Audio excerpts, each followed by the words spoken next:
Breaking news to start us off with here on The Plus. A man is dead after being stabbed overnight. Happened on Cherry Street up in Clarksville. An emergency call led police to the home where they found 31-year-old Stephen Jones in critical condition with several stab wounds. He was life-flighted to Vanderbilt's trauma center. They could not save him there. At this hour, police have not identified a suspect. And some more breaking news. A man wanted for attempted murder is now behind bars. Police were looking for Donzel McKissick. He's wanted for firing several gunshots into a car loaded with people in Madison.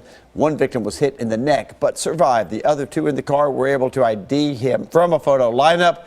Police spent the last year looking for this guy. A tip led to his arrest overnight, and now he's facing attempted criminal homicide charges. New from overnight, two people are behind bars in an overnight crime spree in North Nashville. Around 12:30, the first robbery was reported off of 17th and Jackson. Shortly after, another robbery was reported on 26th and Herman.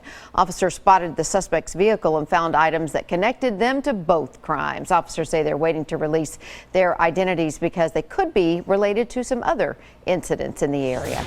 Also new this morning, a relentless search for a missing 9-year-old boy has come to an end. Cuthbert Langley joins us from the Madison Police Precinct with the latest. And Cuthbert, thankfully, it's a happy ending.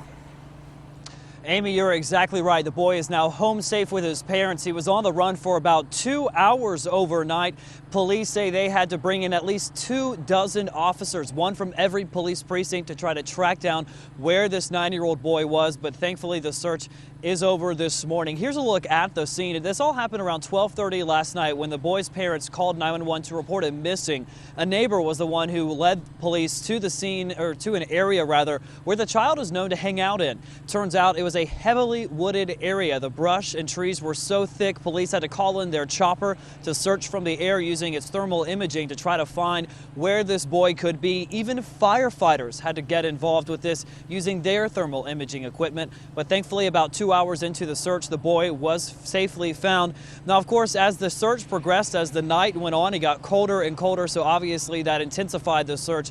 But again, we have been able to confirm this morning that child is now home with his parents. It's unclear at this point exactly why the boy ran away. I've been speaking with officers throughout the morning trying to get updates from them, but so far they say they still have a lot of investigating still to do before releasing any of that information. But once it does become available, we'll be sure to have it on our website, newschannel5.com. For now, we're live here at the Madison Police Precinct. I'm Cuthbert Langley, News Channel 5. All right, Cuthbert, thank you. And this story is just hard to believe. A 2-year-old boy gunned down on purpose for money. That's what investigators are now looking into as they continue to piece together why a man would allegedly plot to have his own stepson killed. According to the arrest warrant obtained by the Leaf Chronicle, David Wee, pictured right here, had taken out an insurance policy on that stepson, 2-year-old Joseph Bankston, as well as his estranged wife and 1-year-old daughter, who he was in a custody battle over.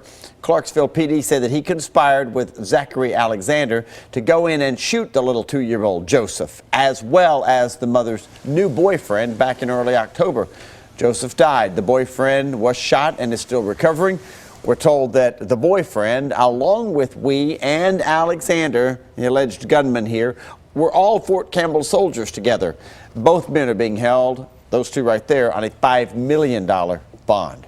And this morning, the family of a man shot and killed during a fishing trip is pleading for justice. Investigators say Greg Hawken was killed at a boat ramp on Percy Priest Lake in Smyrna last Friday after interrupting a crime in progress.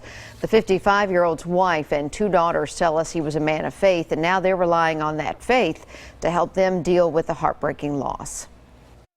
My dad is the most amazing man I've ever met in my entire life, and he will forever be the most amazing person I've ever known.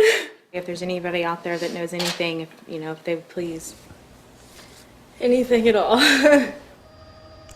So far, investigators aren't saying what crime Hawkins witnessed. If you have any information, call Crime Stoppers 615-895-STOP.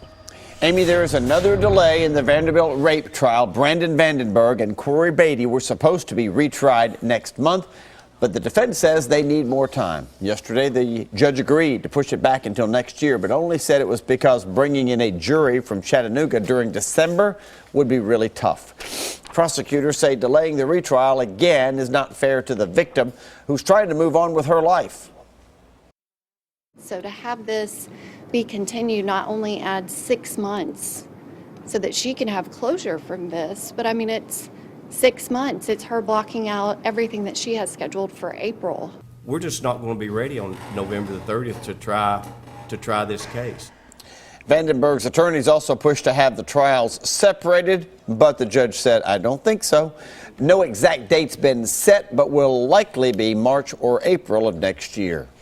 New this morning, an escaped inmate is back behind bars after several hours on the run. Kentucky State Police say Chad Love escaped during work detail at the Christian County Jail just before 9:30 yesterday morning. More than 5 hours later, Hopkinsville police and canines tracked him down in a nearby wooded area. Love was taken to the hospital with a dog bite wound. He was behind bars for credit card fraud, but will now face even more charges. A battle to keep a mid-state school system open for the kids and funded now goes to federal court. The Clay County School Board voted to close the district over money problems a couple of weeks back.